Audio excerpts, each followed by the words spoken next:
नमस्कार दोस्तों, स्वागत है आपका शेयर मार्केट की मिस्ट्री में। आज हम चर्चा करेंगे अमेरिकी short seller firm Hindenburg research की ताज़ा रिपोर्ट के बारे में, जिसने अडानी ग्रुप और भारतीय प्रतिभूति नियामक यानी सेबी के संबंधों पर गंभीर आरोप लगाए हैं।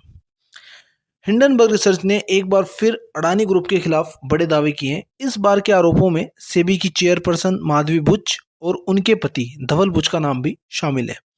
रिपोर्ट में दावा किया गया है कि दोनों का अडानी ग्रुप के मनी साइफरिंग घोटाले में इस्तेमाल किए गए अस्पष्ट ऑफशोर फंडों में हिस्सेदारी थी।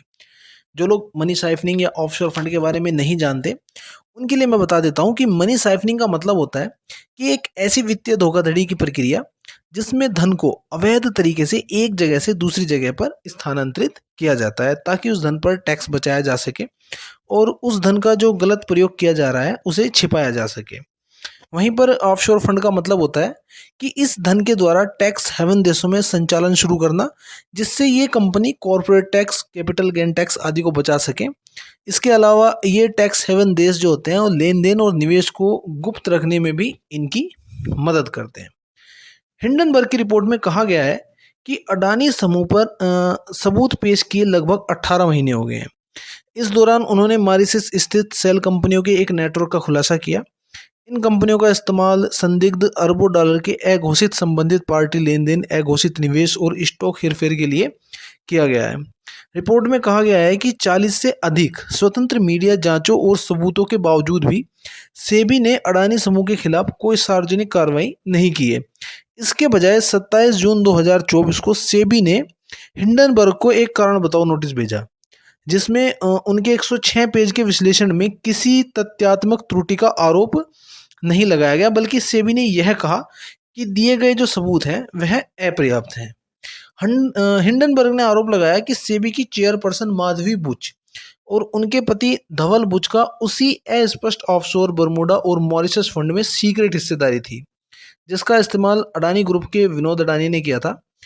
रिपोर्ट के अनुसार उन्होंने पहली बार 5 जून 2015 को सिंगापुर के आईपी प्लस फंड 1 के साथ अपना खाता खोला था। रिपोर्ट में आगे दावा किया गया है कि ऑफशोर मॉरिशस फंड की स्थापना इंडिया इन्फो लाइन के माध्यम से एक अडानी निदेशक द्वारा की गई थी और यह टैक्स हेवन मॉरिशस में रजिस्टर्ड है। यह वही फंड है जिसका उपयोग गौतम अडानी के भाई विनोद अडानी ने किया था।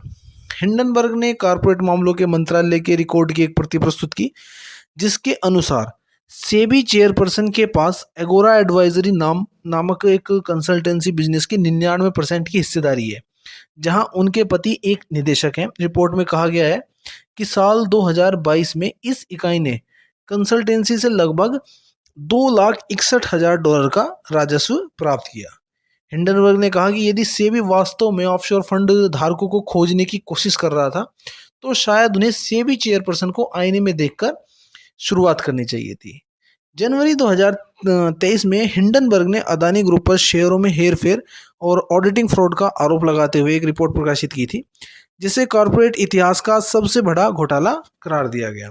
यह रिपोर्ट अडानी एंटरप्राइजेज द्वारा प्रस्तावित 20,000 करोड़ रुपए की शेयर बिक्री से पहले आई थी। इसके परिणाम स्वरूप अडानी ग्रुप के शेयरों में भारी गिरावट आई थी और अडानी की जो निजी संपत्ति और रैंकिंग में भी बड़ी गिरावट देखने को मिली थी। हालांकि सेबी ने हिंडनबर्ग के दावों को सिरे से खारिज कर दिया था। इस रिपोर्ट ने अडानी ग्रुप और सेबी के खिलाफ गंभीर सवाल खड़े कर दिए हैं और अब देखना होगा कि आगे इन पर क्या कार्रवाई होती है और कल के बाजार पर इसका क्या फर्क पड़ने वाला है। वैसे तो बाजार को टाइम नहीं करना चाहिए, किसी को नहीं पता कि ऊंट किस करोट बैठेगा। जो लोग लॉन्ग टर्म इन्वेस्ट कर रहे हैं, यानी जो 10 से 20 साल के लिए देख रहे हैं, उनको तो इन चीज़ों से कोई फ़र्क पड़ना नहीं चाहिए। लेकिन जो लोग शॉर्ट टर्म के लिए इन्वेस्ट करते हैं, उनको ज़रूर इन सब चीज़ों पर बारीकी से नज़र रखनी चाहिए। बाकी मैं पहले भी बता चुका हूँ कि जो थोड़ा शॉर्ट टर्म इन्वेस्ट करते हैं, उनको थोड़ा सावधान रहना चाहिए अब। बल्कि हो सकता है कि कल का दिन शॉर्ट सेल करने वालों के लिए अच्छा रहे। चलिए फिर मिलते हैं नेक्स्ट वीडियो में इसी तरह की लेटेस्ट न्यूज़ के साथ, और इस चैनल को सब्सक्राइब करें, वीडियो को लाइक करें और अपने सुझाव कमेंट्स बॉक्स में ज़रूर दें। मिलते हैं फिर नेक्स्ट वीडियो में, तब तक के लिए जय हिंद, जय भारत।